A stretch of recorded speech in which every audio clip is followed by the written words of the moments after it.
रेगिस्तान की रातें कभी खामोश नहीं होती, वे चीखती हैं। रेत के कण जब तेज हवा से टकराते हैं तो ऐसा लगता है जैसे समय खुद कराह रहा हो। उसी बेरहम रेगिस्तान के बीच, जहां दिन में सूरज आग बरसाता है और रात में ठंड हड्डियों तक उतर जाती है, एक युवा खूबसूरत लड़की नंगे पांव रेत पर लड़खड़ाती चल रही थी। उसका नाम ज़ैनब था। ज़ैनब के होंठ सूख कर फट चुके थे, आंखों के नीचे गहरे काले घेरे थे और आंखों में डर, उम्मीद और जिंदगी की आखिरी चिंगारी एक साथ जल रही थी। वह किसी सपने के पीछे नहीं, बल्कि एक जुल्म से भागती हुई यहाँ तक पहुंची थी। उसका कबीला बिखर चुका था, अपने ही रिश्तेदारों ने उसे दुश्मनों के हाथ बेच दिया था। वह उस रात अंधेरे में भागी थी जब उसे पता चला कि उसकी आज़ादी की कीमत तय हो चुकी है। रेगिस्तान उसे निगल लेना चाहता था। हर कदम के साथ उसकी सांसें भारी होती जा रही थीं। अचानक उसकी टांगें कांपने लगीं, नज़र धुंधली हुई और वह घुटनों के बल रेत पर गिर पड़ी। उसने आसमान की तरफ देखा, तारे बेहिस थे, जैसे किसी की फरियाद सुनना उनकी फितरत ही न हो। हे ईश्वर, अगर कोई है तो भेज दो। यह उसके होंठों से निकली आखिरी दुआ थी। उसी पल दूर रेत के टीलों के पीछे एक दिए की मध्यम सी रोशनी दिखाई दी। ज़ैनब ने सोचा यह शायद वहम हो, लेकिन वह रोशनी धीरे धीरे करीब आती गई। फिर एक साया उभरा, लंबा, झुका हुआ, मगर मजबूत।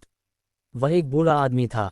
सफ़ेद दाढ़ी, झुर्रियों से भरा चेहरा, हाथ में लकड़ी की छड़ी और आंखों में वह सुकून जो सिर्फ उन्हें मिलता है जिन्होंने जिंदगी को बहुत करीब से देखा हो।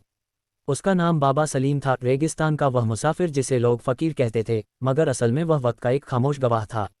बाबा सलीम ने ज़ैनब को गिरते देखा तो तुरंत आगे बढ़ा। बेटी, पानी। उसकी आवाज़ में हुक्म नहीं, सिर्फ ममता थी।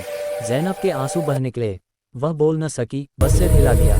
बाबा सलीम ने अपनी चमड़े की छोटी मश्क से पानी निकाला और धीरे धीरे ज़ैनब के होंठों से लगाया। जल्दी नहीं, रेगिस्तान सब्र वालों को ही बचाता है। कुछ देर में ज़ैनब को होश आया तो उसने खुद को एक छोटी सी झोंपड़ी में पाया। बाहर हवा चल रही थी, मगर अंदर दिया जल रहा था। बाबा सलीम आग के पास बैठा था।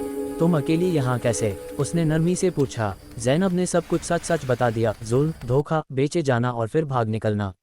उसकी आवाज़ कई बार टूट गई, मगर बाबा सलीम खामोशी से सुनता रहा। जब वह चुप हुई तो बाबा सलीम ने सिर्फ इतना कहा, बेटी, इंसान का सबसे बड़ा दुश्मन इंसान ही होता है, मगर हर इंसान एक जैसा नहीं होता। अगले कई दिन ज़ैनब उसी झोंपड़ी में रही। बाबा सलीम उसे खाना देता, पानी देता और कभी कभी पुरानी कहानियाँ सुनाता, बादशाहों की नहीं, बल्कि उन लोगों की जो चुपचाप अच्छा काम करके चले गए। एक दिन ज़ैनब ने पूछा, बाबा, आप मेरी मदद क्यों कर रहे हैं? आप तो मुझे छोड़ भी सकते थे। बाबा सलीम मुस्कुराया, क्योंकि एक समय मैंने भी किसी को खो दिया था और कोई मदद के लिए नहीं आया था। मैं नहीं चाहता कि वक्त वही जुल्म दोहराए। कुछ दिन बाद बाबा सलीम ने ज़ैनब को पास के शहर पहुंचाने का फैसला किया। रास्ता खतरनाक था, मगर ज़रूरी। सफ़र के दौरान अचानक कुछ हथियारबंद लोग सामने आ गए, वही जो ज़ैनब को ढूंढ रहे थे। ज़ैनब कांप गई। बाबा सलीम ने उसे अपने पीछे कर लिया और छड़ी ज़मीन पर मारते हुए कहा, ये लड़की अब मेरी बेटी है। जो इसे हाथ लगाएगा उसे रेगिस्तान खुद सजा देगा। उस बूढ़े की आवाज़ में ऐसी गूंज थी कि वे लोग एक पल के लिए रुक गए। शायद उन्हें बूढ़े से नहीं, बल्कि उसकी आंखों में मौजूद यकीन से डर लगा था।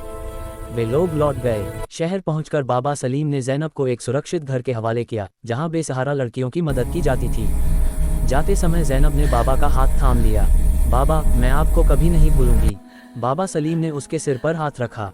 बेटी, जब कभी किसी बेसहारा को देखो तो समझना मैं तुम्हारे हाथों से मदद कर रहा हूँ। ज़ैनब की आंखों से आंसू बह निकले, मगर ये आंसू कमजोरी के नहीं थे, ये शुक्रगुजारी के थे। रेगिस्तान वही था, बेरहम, खामोश, मगर उस दिन उसने गवाही दी थी कि इंसानियत अभी जिंदा है।